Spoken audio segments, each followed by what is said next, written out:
Hi hello നമസ്കാരം. നമ്മളിന്ന് സംസാരിക്കാൻ പോകുന്ന പുതിയൊരു ചിത്രത്തിന്റെ ടീസർ ഇറങ്ങിയിട്ടുണ്ട്. അതിനെക്കുറിച്ചാണ്. അമ്പിളിയസ് രംഗൻ സംവിധാനം നിർവഹിച്ച ചിത്രം. അമൽ പിരപ്പങ്കോടാണ് കഥ എഴുതിയിട്ടുള്ളത്. അപ്പോൾ ഈ ചിത്രത്തിന്റെ തിരക്കഥ സംഭാഷണം നിർവഹിച്ചിട്ടുള്ളത് ഇവർ രണ്ടുപേരും കൂടിയാണ് കേട്ടോ. ഈ അമൽ പിരപ്പങ്കോട് വളരെ പ്രശസ്തനായിട്ടുള്ള എഴുത്തുകാരനാണ്. നിറയെ പുസ്തകങ്ങൾ എഴുതിയിട്ടുണ്ട്. ഈ ചിത്രത്തിന്റെ പേര് വളരെ വ്യത്യസ്തമായിട്ടുള്ള പേരാണ്. അത് നമ്മൾ ആദ്യമേ എടുത്ത് പറയേണ്ടതായിരുന്നു. എന്നാലും നമ്മൾ ഇപ്പം അങ്ങോട്ട് പറയാണ്, ഇടി മഴ കാറ്റ്.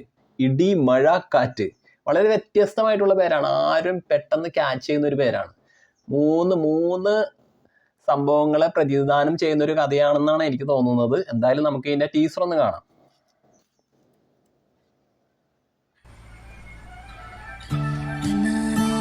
നമുക്ക് എല്ലാവർക്കും പ്രശ്നങ്ങളുണ്ട്.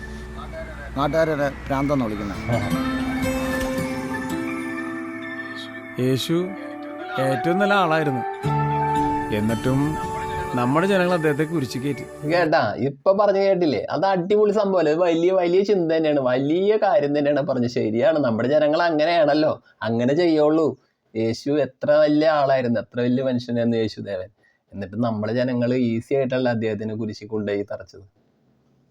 ബാക്കി കാണാട്ടോ നമുക്ക്.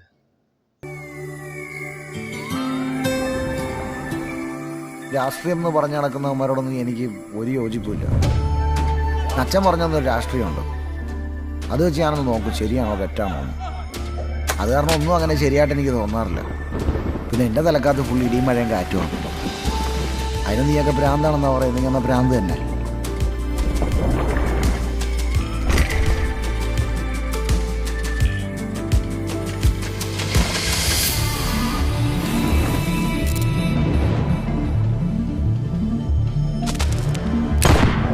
ചെമ്പൻ വിനോദം ആരോ വെടിവെച്ചിട്ട. ഫെബ്രുവരി 21 ചിത്രം. Think music. അപ്പൊ സംഭവം അടിപൊളിയാണ്, സൂപ്പറായിട്ടുണ്ട്. ചെറിയൊരു സിനിമയാണ്, കണ്ടപ്പോൾ തന്നെ മനസ്സിലായി. ചെറിയൊരു സിനിമ വലിയ സംഭവങ്ങളെ എടുത്ത് കാണിച്ചുകൊണ്ട് ഒരുക്കുന്ന ചെറിയൊരു ചിത്രം. പക്ഷെ എല്ലാ ഫാമിലിക്ക് കാണാൻ പറ്റിയ ചിത്രം എന്നാണെന്ന് നമുക്കിത് കണ്ടപ്പോൾ മനസ്സിലായില്ലേ.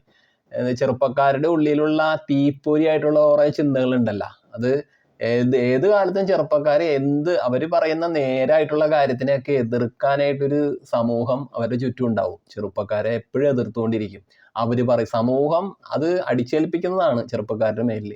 അപ്പൊ ആ ഒരു രീതിയിലൂടെ പോകുന്ന, ഫാമിലിയെ ചേർത്ത് പിടിച്ചുകൊണ്ട് പോകുന്ന, വലിയ കാര്യങ്ങൾ സംസാരിക്കുന്ന ഒരു ചിത്രമാണെന്ന് എനിക്ക് കണ്ടപ്പോൾ തോന്നിയത്. എൻ്റെ ഒരു ചിന്തയാണ് കേട്ടോ, അതെങ്ങനെയെന്ന് എനിക്കറിയില്ല.